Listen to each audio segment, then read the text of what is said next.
ஜெய் ஸ்ரீ மாத்ரே நமக. ஜெய் குருதத் ஜெய் குரு பரசுராம். நமஸ்காரம். நான் கரூர்லேருந்து வல்சலா பணிக்கர், பிரசன்ன ஜோதிடர். இன்றைக்கி நம்ம கார்த்திகை மாத பலன்கள் மிதுன ராசிக்கு எப்படி இருக்குன்னு பார்க்க போகிறோம். இந்த கார்த்திகை மாதம் எப்போ பிறக்குது அப்படின்னா நவம்பர் மாதம் 16ஆம் தேதி 2024 கிருஷ்ணபக்ஷம் பிரதமை தேதி கார்த்திகை நட்சத்திரத்தில் இந்த மாதம் பிறக்குது. இந்த மாதம் மிதுன ராசியை பொறுத்த வரைக்கும் இந்த மாதம் உங்களுக்கு அனுகூலமான, அதாவது லக்கி டேட்ஸ் எது அப்படின்னா நவம்பர் 23, டிசம்பர் 5, டிசம்பர் 14ஆம் தேதி. இது எல்லாமே உங்களுக்கு அதிர்ஷ்டகரமான தேதிகள். அதிர்ஷ்டகரமான அதாவது லக்கி கலர்ஸ் என்ன அப்படின்னா லைம் க்ரீனு, அதே மாதிரி கோல்டன் கலர். இதெல்லாம் உங்களுக்கு லக்கியான எல்லோ. இதெல்லாம் உங்களுக்கு லக்கி கலர்ஸு. நீங்கள் ஏதாவது முக்கியமான முடிவுகள் எடுக்கிறது அல்லது முக்கியமான நபர்களை மீட் பண்ண போகிறது, அது மாதிரி விஷயங்களுக்கெல்லாம் இந்த டேட்ஸ் மற்றும் கலர்கள்லாம் யூஸ் பண்ணிக்கோங்க. நீங்கள் போடக்கூடிய விஷயங்களோடு சேர்த்து இந்த விஷயங்களும் செய்யும்போது கூடுதலான சிறப்பான பலன்கள் உங்களுக்கு கிடைக்கும். மிதுன ராசியை பொறுத்த வரைக்கும் உங்களுடைய ராசி அதிபதி புதன் உங்களுக்கு 7ஆம் இடம், அதாவது நிவர்த்தி ஸ்தானத்துக்கு வராரு. அது ஒரு நல்ல விஷயங்கள் தான். நீங்கள் முக்கியமாக இந்த மாதம் ரொம்ப ரொம்ப கவனமாக இருக்க வேண்டியது பார்ட்னர்ஸ் கிட்ட தான். பொதுவாகவே 7ஆம் இடம்ங்கிறது பார்ட்னர்ஷிப்பு. ஸோ அதனால் பார்ட்னர்ஸ் கிட்ட பேசும்போது ரொம்ப கவனமாக இருக்கணும்.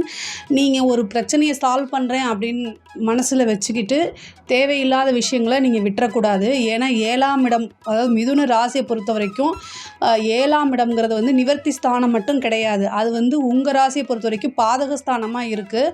ஸோ அதனால் நீங்கள் செய்யக்கூடிய எல்லா விஷயங்களும் டபுள் கிராஸ் செக் பண்ணிக்கிறது ரொம்ப நல்லது. ஏன் அப்படின்னா நீங்கள் செய்யக்கூடிய விஷயங்கள் உங்களுக்கு கரெக்டாக இருக்கும், ஆனால் ஆப்போசிட், அதாவது உங்கள் பார்ட்னர்கிட்டயோ அல்லது உங்கள் ஃப்ரெண்ட்ஸ் கிட்டேயோ மற்றவங்க கிட்ட அது கரெக்டாக இருக்கா, கரெக்டான விஷயங்களாக போய் சேருதா அப்படிங்கிறதுல கவனமாக செலுத்துனீங்க அப்படின்னா இந்த மாதத்தை நீங்கள் ஈஸியாக சக்ஸஸ் பண்ணிட முடியுங்க.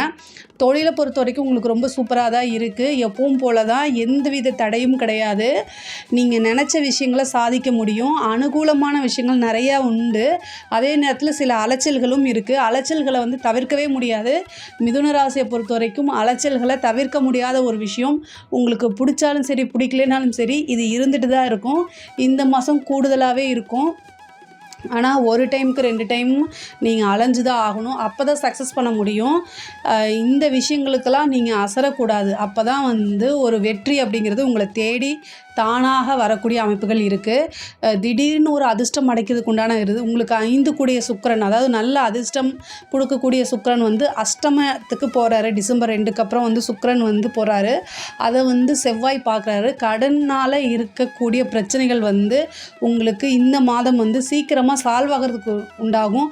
ஏதாவது ஒரு சோர்ஸ் வந்துடும். உங்களுக்கு இவ்வளோ நாளாக கடனை எப்படி அடைக்கிறது அப்படின்னு தெரியாமல் இருந்தால் கூட, தொழிலுக்காக நீங்கள் கடன் வாங்கியிருப்பீங்க, ஆனால் அதை அடைக்கிறது என்ன பண்ணுறது அப்படின்னு சொல்லி உங்களுக்கு மண்டை குழம்பி போயிருக்கும் இல்லையா, அவங்க எல்லாத்துக்கும் இந்த மாதம் ஒரு சூப்பரான மாதம்தான். கரெக்டாக நீங்கள் ஒரு விஷயம் உங்களுக்கு நடக்கும். அதை நீங்கள் பிடிச்சிக்கோங்க. இந்த கடனால் ஏற்பட்ட உங்களுக்கு மன உளைச்சல் எல்லாமே காணாமல் போயிடும். நீங்கள் எடுக்கக்கூடிய முயற்சியில் தான் இருக்குது. அதாவது கிரகங்கள், ஜாதகங்கள் இது எப்படி இருந்தாலும் நீங்கள் என்ன முயற்சி போடுறீங்க அப்படிங்கிறதுல தான் எல்லா விஷயமுமே இருக்குது. நீங்கள் கூடுதலாக முயற்சி போடுறீங்க அப்படின்னா இந்த கிரகமும் சேர்ந்து உங்களுக்கு சப்போர்ட் பண்ணும். உங்களுக்கு இந்த மாத கிரக நிலைகள் அதாவது 90% அனுகூலமாக தான் இருக்குது. மிதுன ராசியை பொறுத்த வரைக்கும், அதாவது ஒரு சின்ன விஷயங்கள் கரெக்டாக உங்களுக்கு ஸ்டார்டிங் ட்ரபிள் தான்.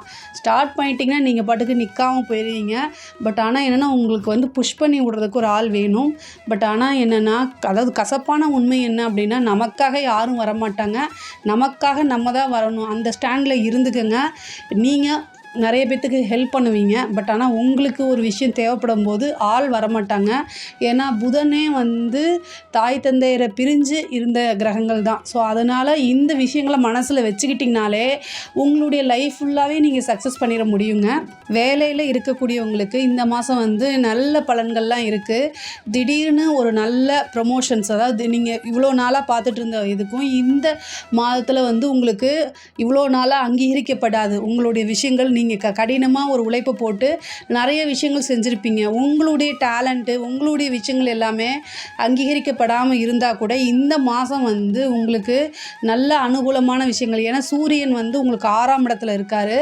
6ஆம் இடம்னா சர்வீஸை குறிக்கக்கூடிய இடம். அதனால் சூரியன் வந்து ஒரு நேர்மையான கிரகம்.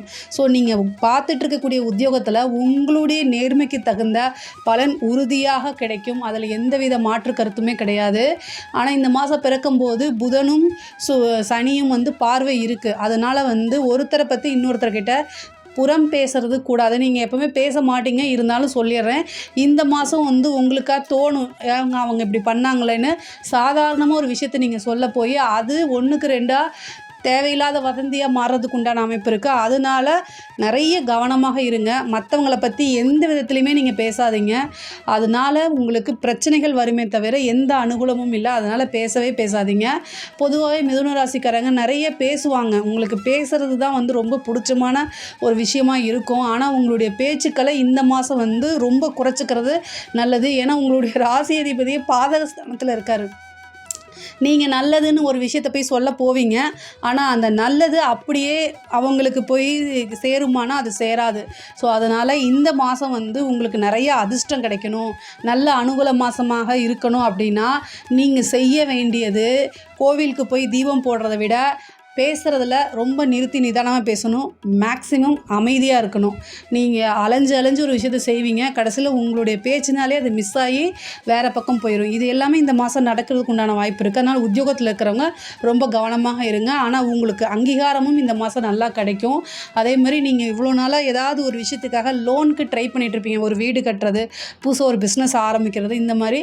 ஆனால் கடன் பேங்க்கில் போய் இந்த மாதம் வந்து அப்ளை பண்ணுங்கள். பேங்க்கில் வந்து உங்களுக்கு என்ன விஷயத்துக்காக ரிஜெக்ட் பண்ணாங்களோ அதெல்லாமே சால்வ் ஆகி அதெல்லாம் ரெட்டிஃபை பண்ணி பேங்க்காரங்களே வந்து உங்களுக்கு லோன் ரெடியாக இருக்குங்க, நீங்கள் வாங்கிக்கிறீங்களான்னு கேட்குற அளவுக்கு இந்த மாதம் இருக்குது. ஆனால் உங்களுடைய வருமானத்துக்கு தகுந்த மாதிரி நீங்கள் லோன் எடுங்க. அந்த லோனே உங்களுக்கு சிக்க வச்சிடக்கூடாது. பெண்களை பொறுத்த வரைக்கும் ரொம்ப ரொம்ப நல்ல மாதமாக இருக்குது. கணவன் மனைவியிடையே இருந்த ஒற்றுமைகள் வந்து ரொம்ப நல்லாயிருக்கும். கணவன் மனைவி இந்த கருத்து வேறுபாடுகள்லாம் சால்வ் ஆயிரும். அதே மாதிரி உங்களுடைய விஷயங்களுக்கெல்லாம் அங்கீகாரம் கிடைக்கும். நீங்கள் புதுசாக ஒரு விஷயத்தை ஸ்டார்ட் பண்ணுறீங்கன்னா அதுக்கு அங்கீகாரம், குடும்பத்தோடைய சப்போர்ட் கிடைக்கும். இவ்வளோ நாளாக ஒத்துழைக்காமல் இருந்தால் கூட குடும்பத்தோடைய சப்போர்ட் கிடைக்கும். அதே மாதிரி நண்பர்களுடைய ஆதரவுகள் அதிகமாக கிடைக்கும் உங்களுக்கு.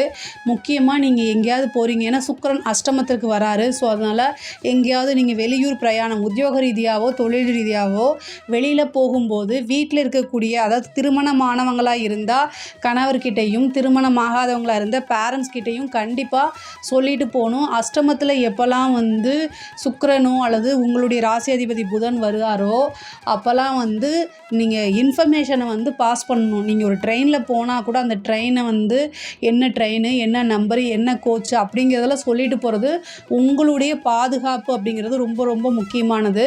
பாதகஸ்தானத்தில் இருக்கிறனால திடீர்னு ஒரு செல்ஃபோன், 7ஆம் இடம்ங்கிறது பாதகஸ்தானம், திடீர்னு ஒரு செல்ஃபோன் மிஸ் ஆகலாம், இந்த மாதிரி விஷயங்கள் நடக்கலாம். ஸோ அதனால் பாதுகாப்புக்காக இதை நீங்கள் சொல்லிட்டு போங்க. அதுதான் ரொம்ப நல்லது. மிதுன ராசியை பொறுத்த வரைக்கும் கலைத்துறை சம்மந்தப்பட்டவங்களுக்கு இது ஒரு சூப்பரான டைமு. அதாவது இந்த டைமை கரெக்டாக யூஸ் பண்ணிக்கோங்க. உங்களுக்கு புது ஆப்பர்ச்சுனிட்டிஸ் வரும். இந்த ஆப்பர்ச்சுனிட்டி தானே அப்படிங்கிறத மிஸ் பண்ணாதீங்க. மிதுன ராசியே வந்து கலைக்கு பேர் போன ராசி தான். நல்லா வந்து உங்களுக்கு கலையில் வந்து நல்ல திறமைகள்லாம் வளர்க்கக்கூடியது. நீங்கள் ஒரு ஆப்பர்ச்சுனிட்டி படிக்கிறதுக்கு உண்டானது, நீங்கள் பேரும் புகழும் பெறதுக்கு உண்டானது, நிறைய விஷயங்களை கற்றுக்கிறதுக்கு இந்த மாதம் வந்து ரொம்ப அற்புதமாக வேலை செய்யும். ஒரு விஷயங்களை கற்றுக்கணும். பொதுவாகவே மிதுன ராசிக்காரங்களுக்கு நல்ல நாலேஜு, கலை திறமைகள்லாம் அதிகமாக இருக்கும். ஆனாலும் சம்டைம் வந்து எனக்கு எல்லாமே தெரியும் அப்படின்னு நினச்சிட்டு இருக்காதீங்க. உங்களுக்கும் மிஞ்சினவங்களாம் இருப்பாங்க. ஸோ அதனால் இந்த மாதம் வந்து அதிகமாக லேர்ன் பண்ணுங்கள். ஒரு ஆப்பர்ச்சுனிட்டி தானாக தேடி வரும். அதை கரெக்டாக யூஸ் பண்ணிட்டீங்க அப்படின்னா உங்களுடைய வளர்ச்சி வந்து நல்ல க்ரோத் ஆகிட்டே வரும். பெரிய மனிதர்களுடைய தொடர்புகள்லாம் கிடைக்கும். அரசியல் துறை சம்மந்தப்பட்டவங்களுக்கு இது ரொம்ப கவனமாக இருக்கக்கூடிய மந்த்து. சூரியன் சனியை பார்க்குது, உங்களுக்கு 6ஆம் இடம். அதனால் நீங்கள் பண்ணக்கூடிய சர்வீஸு இந்த மாதிரி விஷயங்கள்லாம் உங்களுக்கு வந்து ப்ராப்ளம் வரதுக்கு உண்டான வாய்ப்புகள் இருக்குது. நீங்கள் ஒரு நன்மை செய்ய போய் அதனால் அது வந்து உங்களுக்கு ஒரு ட்ரோல் ஆகிறதுக்கோ, ஒரு மீம் ஆகிறதுக்கோ, ஒரு கேலி கூத்தாக்குறதுக்கு உண்டான வாய்ப்புகள்லாம் தானாக இந்த மாதம் வரும். அதனால் ரொம்ப கவனத்தோட அரசியல்வாதிகள் வந்து செயல்படணும். அரசாங்க அதிகாரிகள் வந்து நீங்கள் வந்து எந்த கவர்மெண்ட் ஜாப்பில் எந்த ஜாப்பில் இருந்தாலும் சரி, நீங்கள் சின்ன லெவலில் இருந்தாலும் சரி, பெரிய லெவலில் இருந்தாலும் சரி, உங்களுக்கு ரிட்டர்ன் ஆர்டர் இல்லாமல் எந்த ஒரு விஷயங்களும் செய்யாதீங்க. உயர் அதிகாரிகள் வந்து வாய் வழியாக சொன்னால் கூட அதை நீங்கள் எடுத்துகிட்டு அப்படியே செயல்படாதீங்க. ப்ராப்பரான ஒரு ரிட்டர்ன் ஆர்டர் இல்லாமல் எந்த விஷயத்தையும் செய்யாதீங்க. உங்களுக்கு அதனால் சிக்கல்கள் வரும். அந்த சிக்கல்னால உங்களுக்கு பனிஷ்மெண்ட் கிடைக்கிறதுக்கு உண்டான வாய்ப்புகள் இருக்குது. ஸோ அதனால் ரொம்ப கவனமாக இருங்க. சனி சூரியனை பார்க்குது. அப்போ வந்து அதனால் உங்களுக்கு பனிஷ்மெண்ட் வரத்துக்கோ அல்லது லஞ்ச லாவண்யங்களில் ஈடுபடுறதுனால பிரச்சனைகள் வரத்துக்கோ வாய்ப்பு இருக்குது. அதனால் கவனமாகவும் எச்சரிக்கையோடும் ரொம்ப அவேர்னஸாக இருந்து செயல்படுங்க. இல்லை அப்படின்னா ப்ராப்ளம்கள் வரத்துக்கு உண்டான வாய்ப்பு இருக்குது. பொதுவாகவே மிதுன ராசியை பொறுத்த வரைக்கும் ரொம்ப இந்த மாதம் வந்து கார்த்திகை மாதத்தில் வந்து ரொம்ப நல்லா இருக்குது. இதில் ஏதாவது சந்தேகங்கள் இருக்குது அப்படின்னா கமெண்ட்ஸில் கேளுங்க. நான் கண்டிப்பாக ஆன்சர் பண்ணுறேன். நம்மளுடைய சேனலை லைக் பண்ணுங்கள், ஷேர் பண்ணுங்கள், சப்ஸ்கிரைப் பண்ணுங்கள். நன்றி, வணக்கம்.